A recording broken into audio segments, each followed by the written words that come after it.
Still a few. Oh, hello. We're back on. Have many of you been to the Abbey before, or is this a new experience? It's all right, isn't it? I remember my son told me something years ago when he was... Oh, can you hear? Is that better? Yeah. Yes. Okay. Thank you. I was hiding behind the footwell, that's what. Right, that's better. Right. Close. Bit It's not close. so much that, we need to get this microphone where it will. Thank you.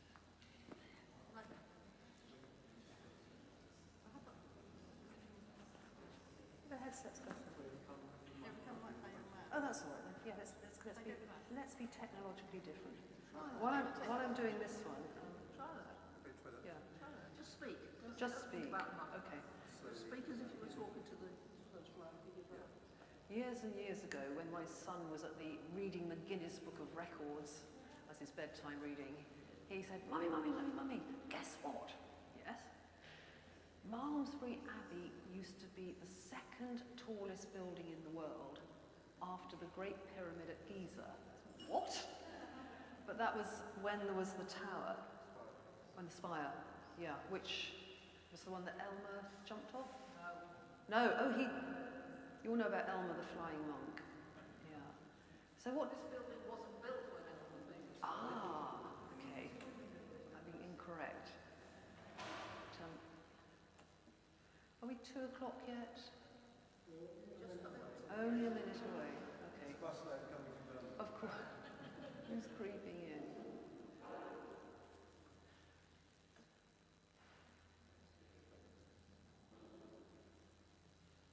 Oh, yes. I think is this the bed?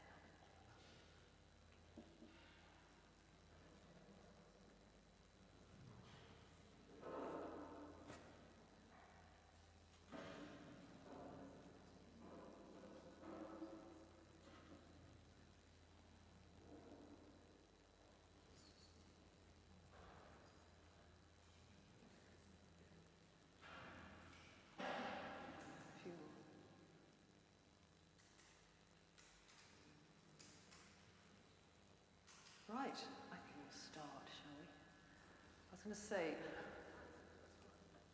this is what it feels like to be a vicar. Firstly and foremost, thank you all for coming, because obviously without you. Then, secondly, a thank you to Oliver Ross, wherever he is, and his team here who have helped make this happen. I must add that last week we were blessed to take Oliver to Kingston upon Thames in our car, but clearly he took his blessing with him as he got out, because on the return journey the car broke down. Finally, thank you to my mum, who should be watching this on the live stream from 100 miles away in Devon. Many was the time that Mum said on the daily phone call, "Oh, I think you should give up that book, it's never worth it."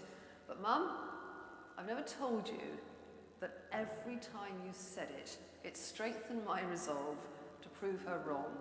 So Mum, this is for you.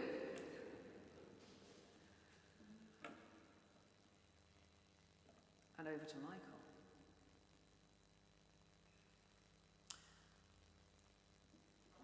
This is the phrase often used to describe Hilary Peters. And this is the extraordinary story of her life and how she was the inspiration for the Athelstan Pilgrim Way. It is also the story of how I accidentally came to write a book. I've never written a book before. And how a series of extraordinary coincidences joined together to create Hilary's legacy of the Athelstan Pilgrim Way. This is the photo of Hilary that was used for her obituaries in the Times and the Guardian. I moved to Didmarton in 2001. It's a little village just a few miles west from here, over the border into Gloucestershire, on land that is part of the Duke of Beaufort's Badminton estate. In many of the 24 years I was there, I produced the Diddy Digest, the long-running local magazine. This was a brilliant way to get to know everyone and everything. One of these people was Hilary, who moved to the village a few years after I did. But not for Hilary, a former estate worker's cottage, or one of the 1970s semis, which make up the majority of homes in Didmarton. Nope. This is her house. It's Worcester Lodge, the Duke of Beaufort's gatehouse for the Badminton estate. Some say it is the architect William Kent's finest folly. Many more probably know it for being the place where the Beaufort Hunt have their opening and Boxing Day meets. As you stand in the archway, or in the grand room over the archway, it is straight as a die down Worcester Avenue, 3 miles to the front door of Badminton House. To both sides of the archways are tiny homes. The side nearest me is just a room, not much more. But it also houses the famous cantilevered John O'Gaunt staircase, which was designed by the Italian architect Palladio to give a much easier ascent. The stone rises are much lower, so minimum huff and puff if you're in your long frock or your tight breeches. It leads up to this, the grand room, a visual banquet of marble and plaster mouldings, and with extraordinary views. And, where it is said, the Queen would have lunch when visiting the Badminton horse trials. You probably remember some of the photographs from the 70s and 80s of her sitting on a trailer with her mother and Princess Anne. The other side, on the left, on your right, is where Hilary moved in the mid-2000s. A little kitchen, a little sitting room, bathroom, and literally a ladder that led up to her bedroom. I have written how I felt staring out of the window there, with a view to make you gasp with joy, straight south over fields, trees, avenues, to the distant Badminton House, and high enough to make it feel like you were flying. Hilary was known for being the most generous and humble person you could ever meet, who would give anything to anyone. It could be a home for a night, or some months, a refuge. Her company, her food, her time. Anyone could just drop in for a look and end up with an educated, guided tour of her home for an hour or so, and be very well fed after.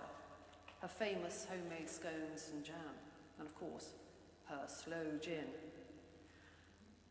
That she lived in such grandeur, in the simplest fashion, I think she found comical, paradoxical, but for what she was also profoundly grateful.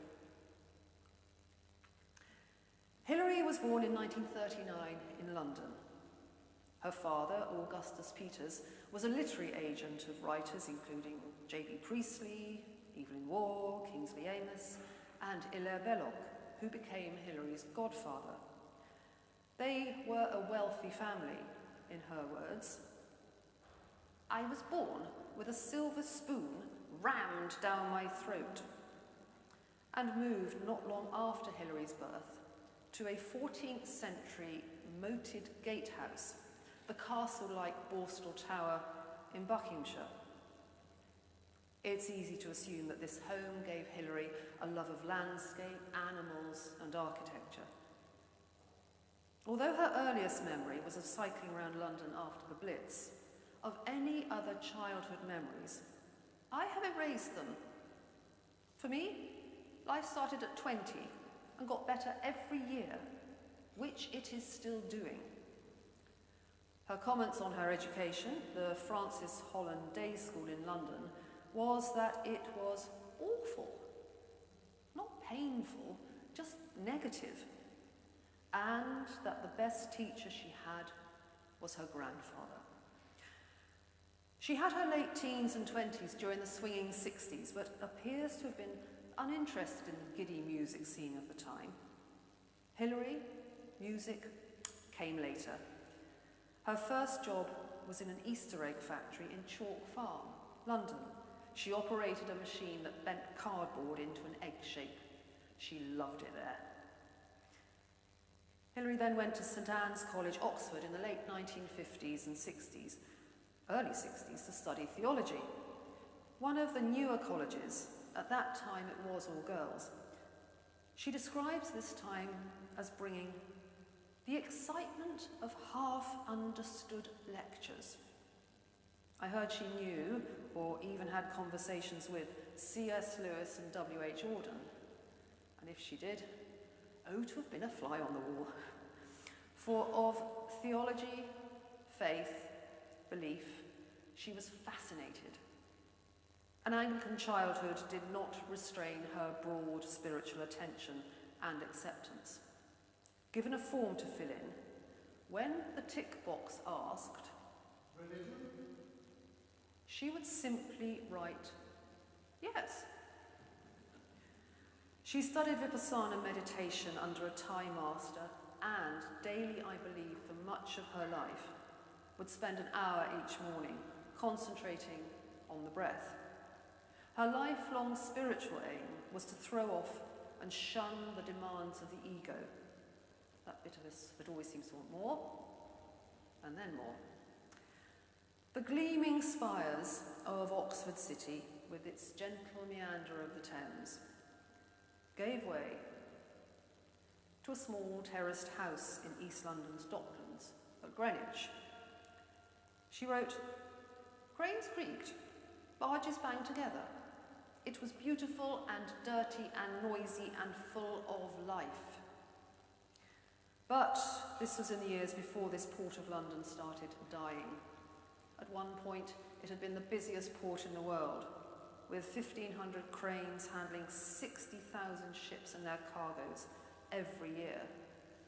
But the discovery of North Sea oil and gas caused a huge drop in the use of coal, which had been one of the port's main trades. A wasteland had started to emerge as the wharfs and industrial buildings deteriorated. Hilary puts it poetically. It was a reassertion of nature in the deserts left in the retreating industry that possessed my imagination.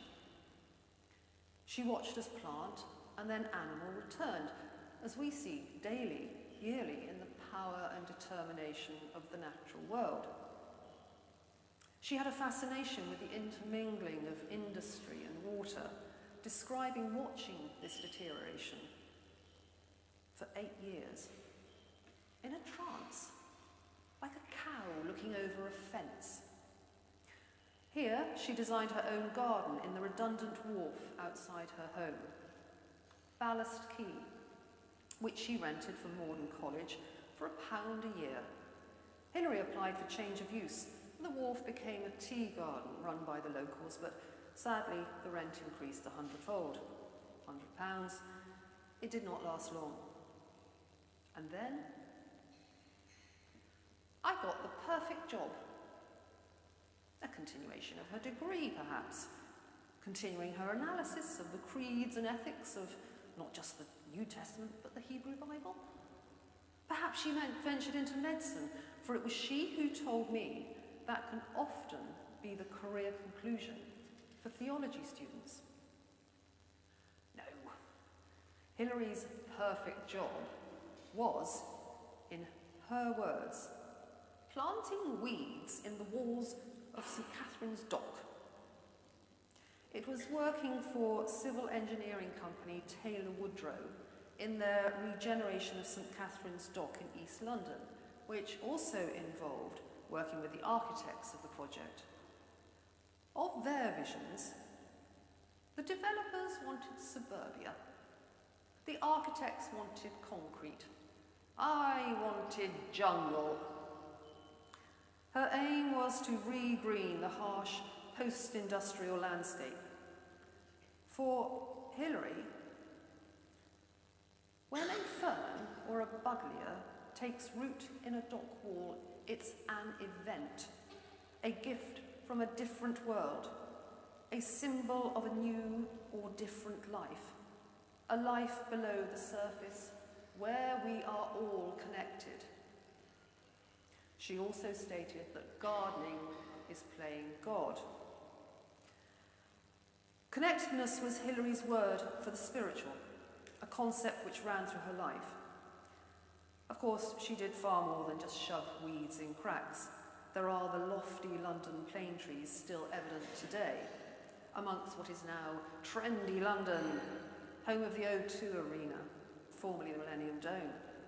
There are now roof gardens 23 stories high on top of buy-to-let developments of thousands of groundbreaking new homes, but perhaps more mundanely, it's roughly the area you see on the EastEnders credits. After this, Hilary set up a health shop on Res Nova, her Dutch barn moored on the river at St Catherine's. She learned to make cheese from her goat's milk to sell and provided city workers with lunch. Then, this was the birthplace of the city farm movement, where, in 1975, Hilary started Surrey Docks City Farm. I think it was Diane Greenwood, Hilary's long-standing friend, who said she wanted to introduce young urbanites to where milk came from. Goats gambled, hens scratched, a good time was had by all, young and old, local and visiting. The animals were fed by the marketeers at Spitalfields, who would save their less than perfect cabbages, carrots and lettuces and would load them into Hilary's minivan at the end of the day. Eventually, the city farm was handed over to the local authorities. Michael discovered a few weeks ago that the farm is celebrating its 50th anniversary this summer, and we were privileged to go there in July to give a talk about Hilary, their founder. There's nothing like speaking right next to the heaving brown River Thames with St Paul's in the distance, huge angular buildings jabbing the clouds with unfamiliar people, voices and languages everywhere. And then goats jumping, pigs routing, ponies staring, ducks quacking, just yards away in 2 acres of Hilary's London legacy. Quite some contrast to today. The full story of Hilary's time in the East End of London is documented in her 1979 book, Dock Landscape. It is a truly worthwhile read. And it would be easy to read great chunks of it right now. But we must, as Hilary did in the mid-1980s, move on. She left Greenwich and Diane maintained the garden. It seems that until relatively recently, 2021 perhaps, it still attracted visitors on the London Open Gardens weekend. By now, Hilary had met the playwright N.F. Simpson. They married in 1984 when Hilary was 45, he 65. Norman Frederick Simpson, better known as Wally, in reference to the Wallis-Simpson crisis, was closely associated with the theatre of the absurd, known for one-liners that had nothing to do with the script.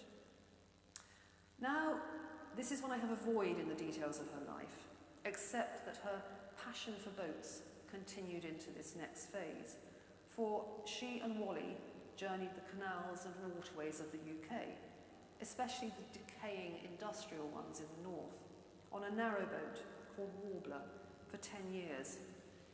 Apparently, she preferred the views and routes of the industrial north, the grit, grime and smoke, to our softer, greener pleasure cruiser courses down south. After a decade, and the marriage ending, in keeping with Hilary's ethos of never having a passport, there was no need, she said, as there is enough here. She started travelling the roads of England, Scotland and Wales. This was her pilgrimage without destination. Hilary was never going to splash out on a swanky camper van with matchy lounge upholstery. Or was she? Did she crave a bit of comfy after years sloshing around on a barge, a damp barge that probably leaked? Maybe she wanted a nice luxury caravan with a bit of aircon for the dogs, a microwave, a widescreen telly. Of course not. She got an ambulance. An old, decommissioned ambulance. Stuffed it with a load of Ordnance Survey charts. Several dogs. Shoved a hole in the roof for a chimney that connected to a little stove that somehow fitted in among the bed, the loo, the animals, the maps and the books. And as much as she knew the waterways of England, she now appears to have educated herself in our countryside. Friends felt they could not mention any part of England that was unknown to her. A new interest caught her attention that fitted in perfectly with her nomadic life, the domestic architecture of the 18th and 19th centuries. Her belief was that in this period there was an understanding of how to treat the landscape and to integrate human activities into it. So yes, the ambulance. If you're wondering whether the dark mountains of Wales or the babbling brooks of Yorkshire are, well, quite. This is actually Carlton House Terrace in London, in the super smart area of St James, just around the corner from the Ritz on Piccadilly. What is Hilary's ambulance doing there? I often spent the night here after dining at the Athenaeum, which is a private members' club primarily for those of rather an intellectual bent, particularly in science, engineering, literature, the arts. Members over the years have included Dickens and Darwin, Conan Doyle, Elgar, the list goes on. Her pilgrimage without destination was to seek out the places where she could sense the other world that was sacred and provided peace. I've written in the entry for a village nearby Hullavington about what I think she is referring to, namely thin places, where the divide between heaven and earth is considered lesser, almost as if there is no barrier between heaven and earth, a profound peace. Or as Hilary calls it, connectedness.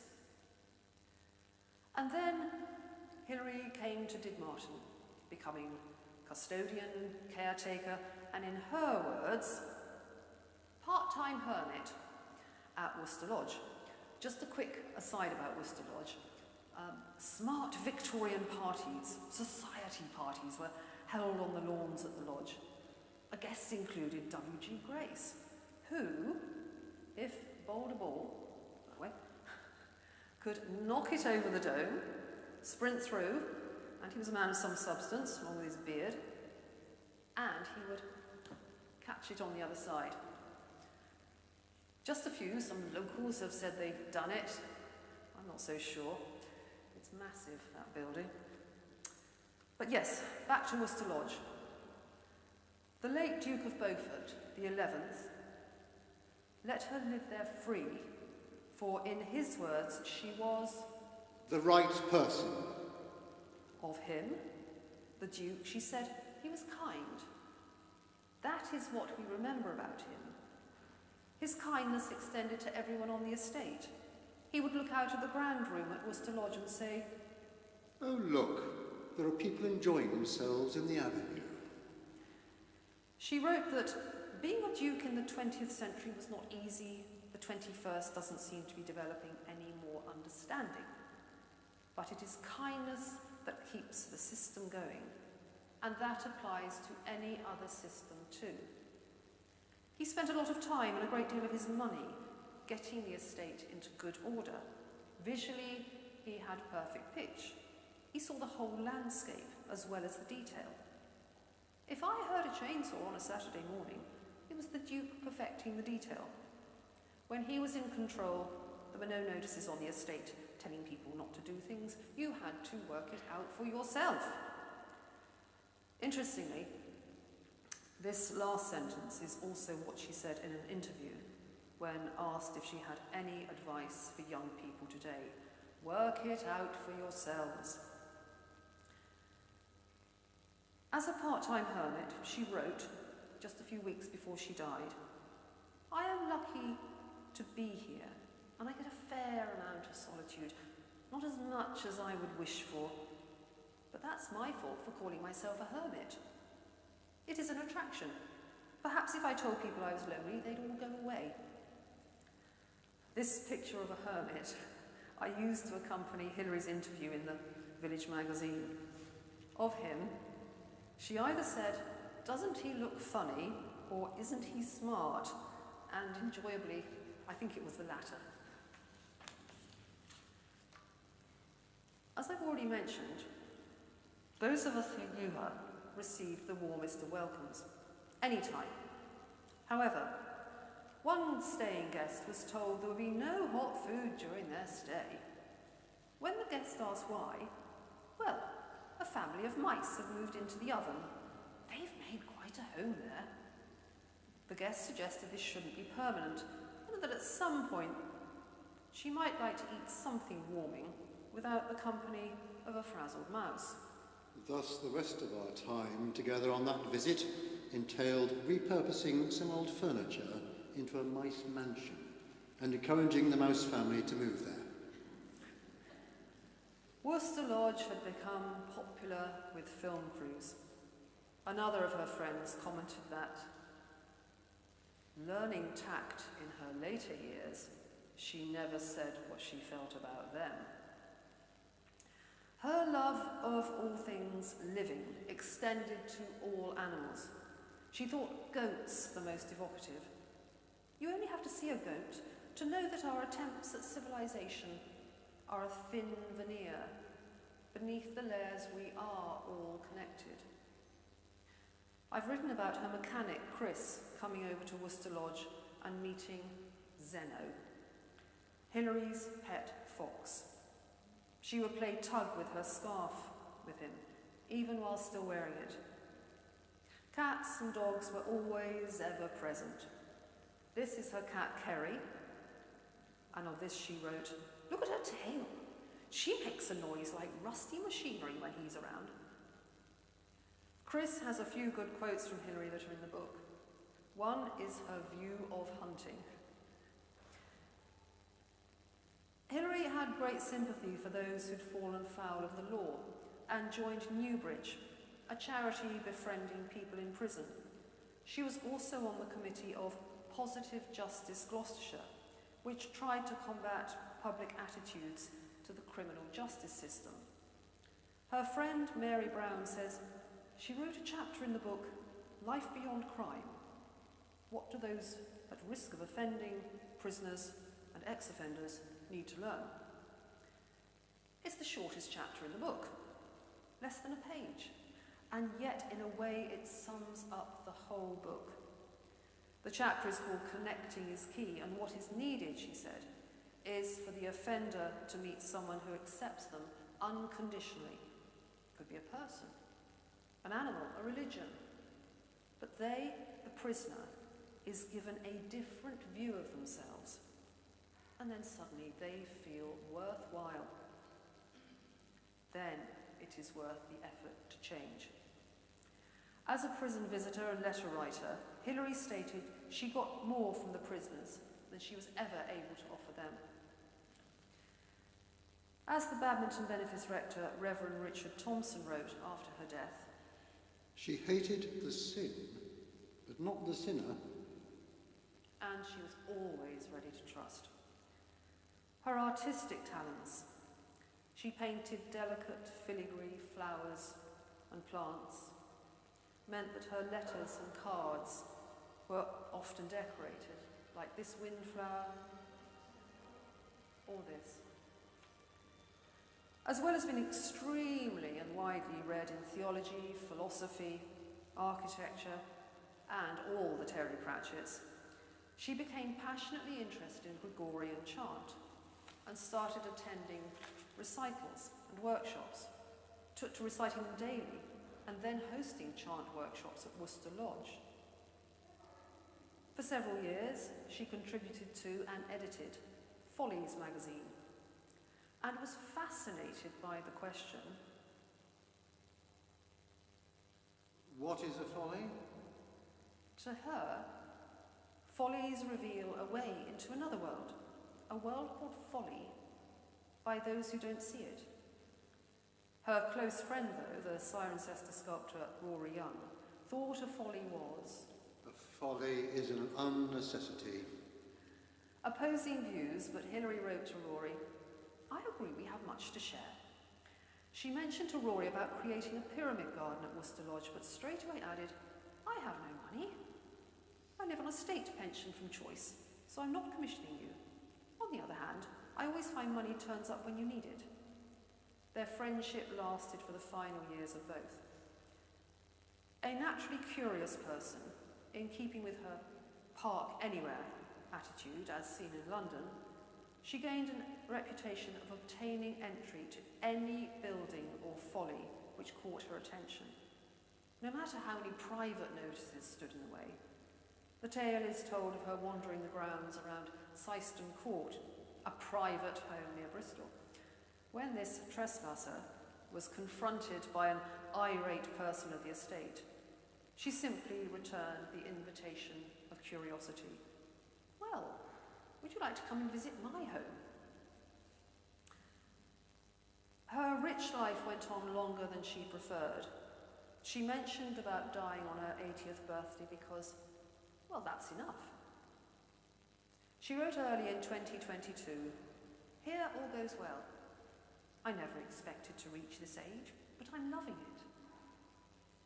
Everything slows down, especially the mind, which is what I've always aimed for.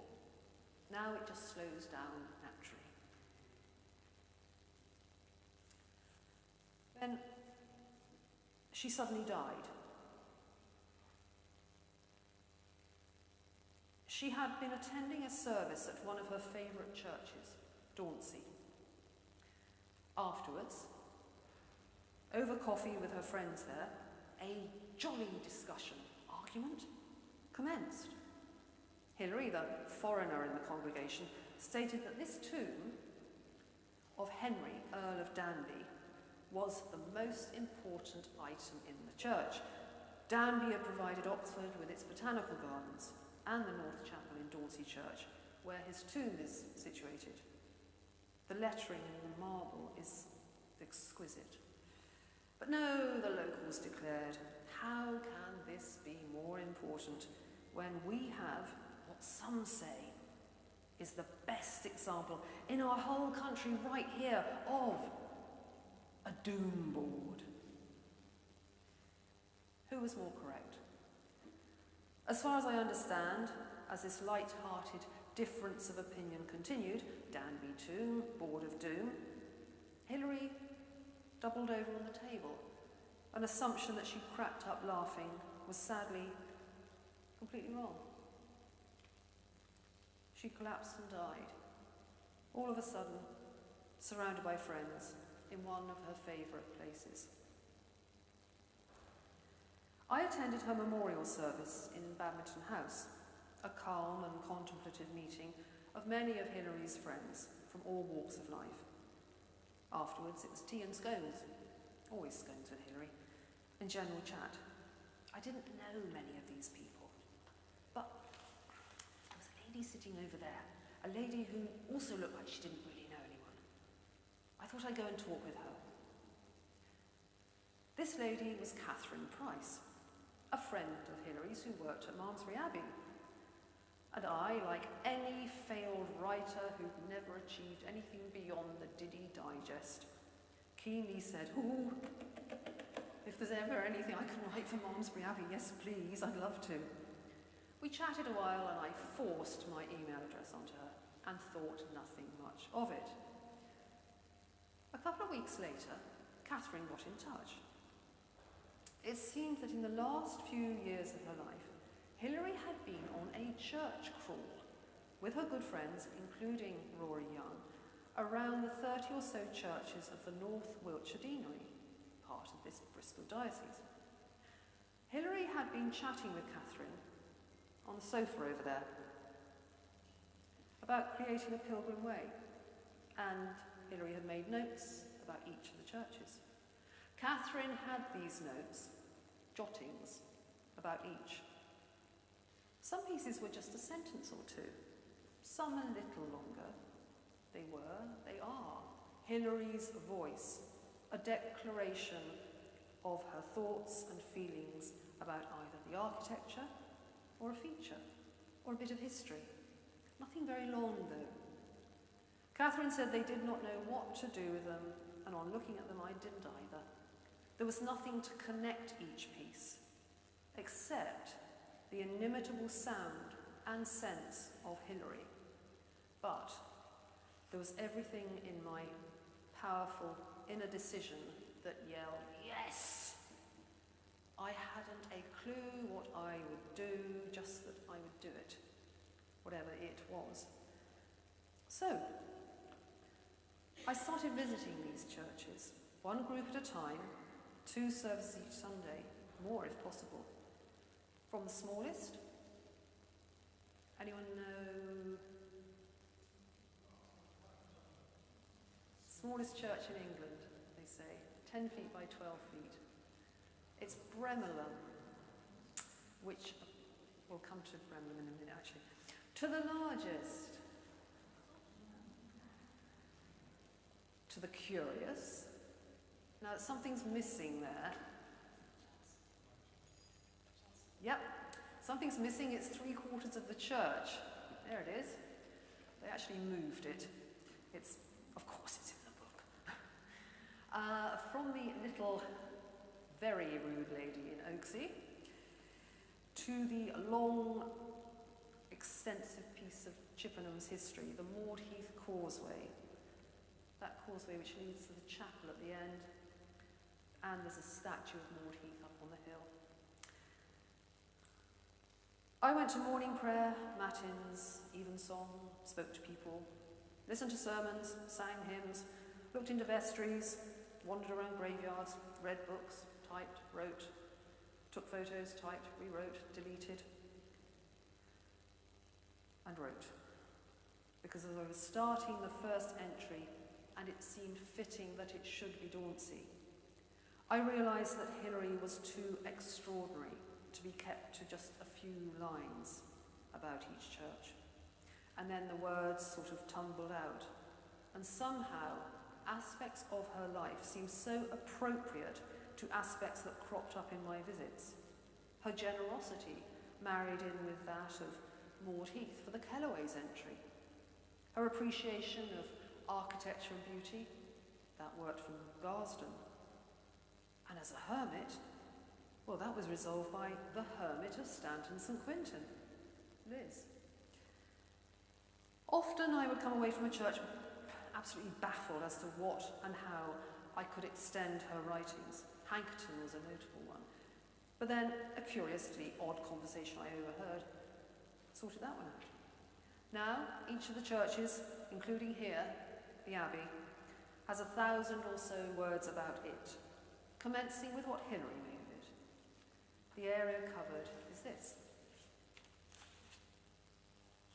By coincidence, Reverend Steve Wilkinson of the Woodbridge group of churches, he too knew Hilary, had been on a 3-month sabbatical around about the time of Hilary's death. With his wife Tash, they set about touring as many cathedrals of England as they could, in Clara the camper van.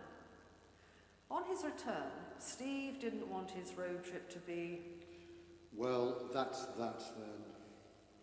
But had started pondering pilgrimage, wondering what he could do with his experience. He'd come across a newly created pilgrim way in the faraway land of the Gower, set up by Anne and David Pope, a couple of young retirees who, when not in the Gower, live just the other side of Dauncey. They'd been working with their vicar on ways to encourage Gower residents and holidaymakers back into the local churches there once the COVID pandemic ended. Pilgrimage had become popular, and their idea culminated in the creation of a route linking all 17 churches in that area. Whether to boost mental, physical health, or discover something of the faith that led their ancestors to create these buildings, often the oldest in those Welsh villages. Anne and David heard in early 2023 that here, the North Wiltshire mission area, were planning to develop Hilary's pilgrim route, linking the 36 churches here in the deanery. They offered their invaluable help and experience. The new Athelstan Pilgrim Way might be longer than the Gower route, but at least it only needs to be developed in one language. There should be an award to Anne and David for the work they've done in setting up this. I wish they could have met Hilary, but sadly they didn't. But back to here. Another local vicar, Reverend Adam Beaumont, was also interested. The few of us had the meeting discussing Hilary and Steve's pilgrimage thoughts. David and Anne told us the bones of what were needed in terms of merchandise, designs, walking routes. What a coincidence that Adam's wife was an artist and designer. And Steve's wife, Tash, a Nordic walker who could do clever things with routes and technology. Catherine came on board to oversee and steer us. And so the committee of the Athelstan Pilgrim Way was formed. Adam's wife, Shona, created the logo seen on the pilgrim passport, along with all the other merchandise there now is. And she's also now artist in residence. And even now, the Athelstan Pilgrim Way has a Facebook page and a website. There are free pilgrim passports in the churches. You can stamp them in each church, like on the Camino de Santiago in Spain. There are also children's walking guides created by Anne, which follow the journeys of Stan, the dog, who travels around to see what each of his fellow dog wardens is up to. Each church, including here, there he is, has a stuffed dog tucked away for any children to find. Afterwards, come and have a look at all the stuff if you want to have a lookie. There are 6 circular routes, one for each group or benefice, that link up the churches. And it's possible to join them all into a 100-mile or so route. The routes follow established footpaths. Now, at the end of 2023, we were talking about launching the Athelstan Pilgrim Way sometime last year. Maybe this summer, that would be nice, wouldn't it? The summer, the sun will come out, the weather's a little nicer. Nice idea for a nice day. And then last January, I received a call from a complete stranger. Campbell Ritchie. I had no idea he was a former mayor of Malmesbury. And he was now heading up a summer of Athelstan 1100 events for 2024. Thank goodness, hooray, and what a coincidence that the first King of England came to the throne exactly 1100 years before the launch of our shiny bright Athelstan Pilgrim Way. Campbell and his committee were arranging a series of events here, celebrating King Athelstan, who some say had his palace nearby at Little Bremenham, and whose remains are somewhere. There had been festivities in 1924 for his 1000th anniversary, and now, 100 years later, well, would we be interested in joining in with their celebrations and events? Would we? Whew. And so the Athelstan Pilgrim Way was launched here, attended by over 300 people, and wow, author and historian Tom Holland, who accepted our offer to be patron. He came and gave a fascinating and insightful talk. Now, 1 and a bit years later, we are fully launched with walking routes, guides, passport stamps available in each church. The final two groups had their official launch just last Saturday in the glorious St Sampson's in Cricklade. So far, so pretty good. We had already set this Cricklade date weeks, months ago, when another coincidence cropped up. For although we had the 1100th anniversary of the accession to the throne of Athelstan, this year is the 1100th anniversary of his coronation in Kingston upon Thames, just over the river from Hampton Court. Commemorative celebrations are taking place in Kingston this summer, and a couple of weeks ago a joining up of Malmesbury and Kingston through an Athelstan pilgrim walk started right here. How, conveniently, the Thames Path runs from just down the road in Cricklade all the way to Kingston. The first day was a cross-country walk to Cricklade from right here, the pilgrims being sent on their way not only with copious coffees and Kit Kats, but the gaiety and bells of Morris dances. We were extremely fortunate that time seemed to have stopped and even reversed, for as up cropped, yes, King Athelstan himself. Serious discussions took place between the new king and our town's mayor. Words like betwixt and forsooth and prithee bandied about. A local smithy had been commissioned to make the crown. Could our new king be persuaded to make the journey and take his very own crown? He certainly gave it some thought, and finally it seems to have been settled. It was Malmesbury's noble mayor who took on the honour of taking the crown on the journey, though not in his formal robes, but as a special mayoral t-shirt.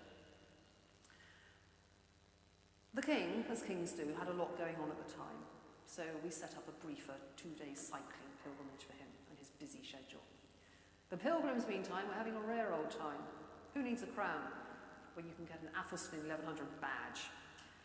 The 11-day Thames walk brought the pilgrims to Kingston last Thursday, where a church service was held at All Saints' Church there, again attended by Tom Holland. Some of you might have heard about it in the press, all the Athelstan stuff that's now going on. And that's the story of how an old lady sitting on the sofa over there inspired all this. And also, in the process, changed my life. I hope I'm not the only one. When I give this talk about Hilary and the Athelstan Pilgrim Way, usually in the churches and villages involved, I add an extra something about the indelible and unique mark that writing that particular entry has had on my thoughts and emotions. The words and experience of each building and community growing into each other. And here, Malmesbury is yours. I grew up in the severity of the Brethren Church. That's me, front row, big bonnet. Where women, at least in the 70s, wore hats and said nothing. And as a child at home, you don't even ask to watch the telly or ride your pony on the Sabbath.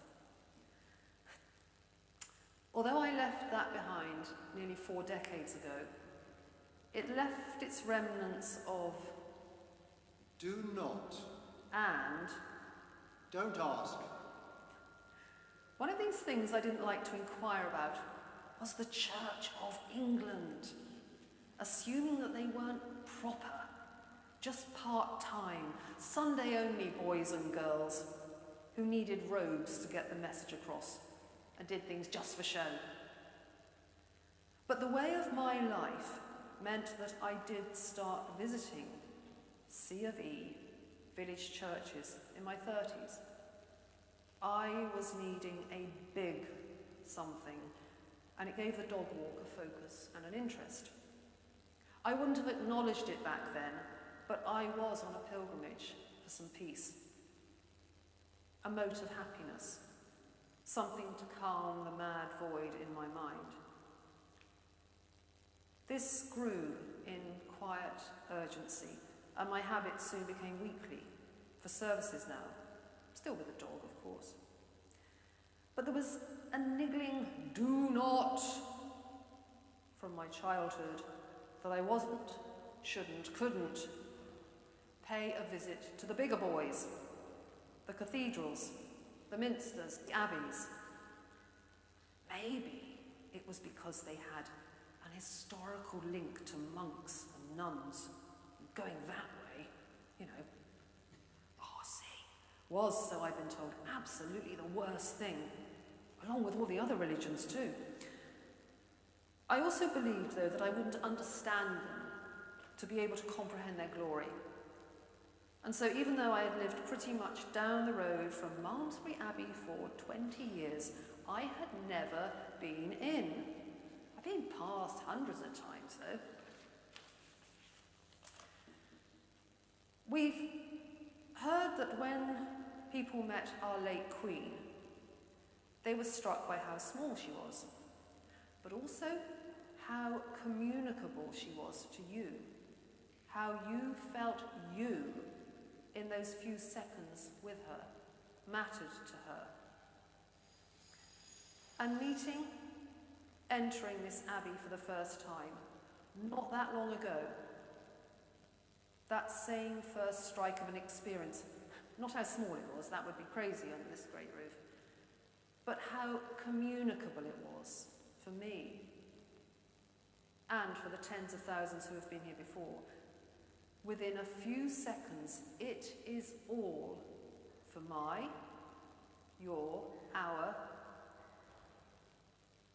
for us to take in, communicate with through our stillness, quiet, and prayer, through our sharing coffee with friends, through attending services and concerts, or just coming in to be, and for what I suppose you could call a top-up.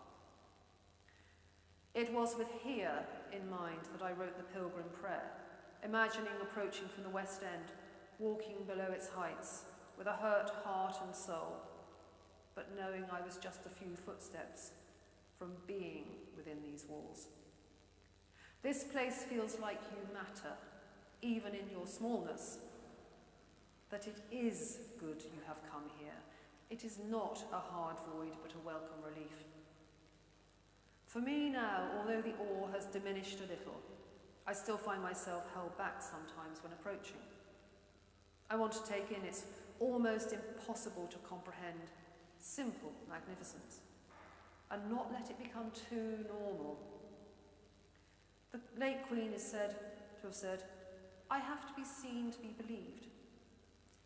This abbey is about belief. And unlike my childhood, it is absolutely fine to ask. And my book, which I thought would be a 36-page pamphlet, 36 churches, 36 pages, has run into a 220-page book. Along the way, the intended poet for the Pilgrim Way never quite happened, so again, nothing like having a sense of, "I'll do it." I've written poems for each of the 6 groups.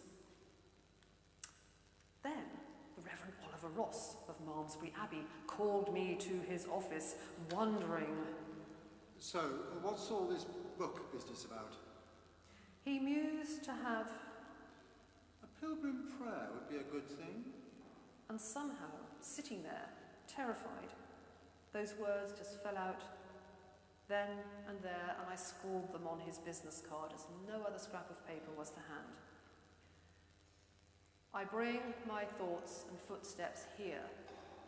This, my life, in love and fear. In want of presence, seeking you. Please say what I should be and do. I coerced my daughter to do the line drawings, the pilgrim, the dove, the Bible, which she did when she got back from the pub. But back to Hilary. one of Rory's last works with Cis. It is in Little Badminton. The words were chosen by her great friend Diane Greenwood, Hilary's lifelong friend from Greenwich. Diane said, "I felt it matched the sort of thing that Hilary herself might have liked. It reads, 'Most blessed woman, may you be fortunate among the dead.' It is decorated with the wood anemone, the windflower, of which there are swards and swathes around Worcester Lodge woodlands in early spring." So to finish, from the book, it's what I wrote about Hilary at Worcester Lodge. She was a noticer, an observer, who lived cheek by jowl with the glorious literal state of nature through her years and in her last home at Worcester Lodge. She said, "The cowslips are back. But the funny thing is, I don't remember them ever being there before she moved in." Thank you.